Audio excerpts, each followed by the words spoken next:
नमस्कार मित्रांनो, आज आपण बघणार आहोत पावसाळ्यामध्ये झाडाची काळजी कशी घ्यायची। तर तुम्ही बघत आहात जमिनीपासून हा भाग साधारण एक अर्धा फूट उंच आहे।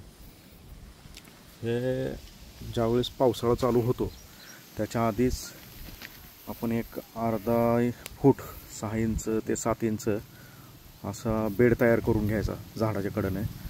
तुम्ही बघत असाल इकडून 1.5 फूट इकडे, इकडून 1-1.5 फूट इकडे। असं केल्याने काय होतं, झाडांना जेवढं हवं तेवढंच पाणी ते शोषून घेतात। नको असलेलं पाणी वाहून जातं खाली।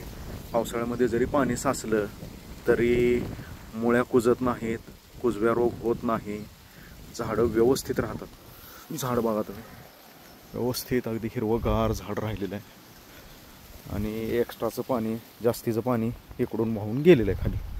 त्यामुळं कधीही पावसाळा सुरुवाती व्हायच्या आधी रान व्यवस्थित रोटरून घ्यायचं।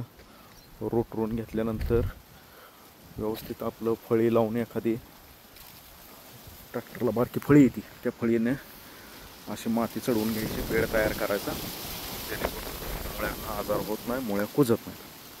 धन्यवाद।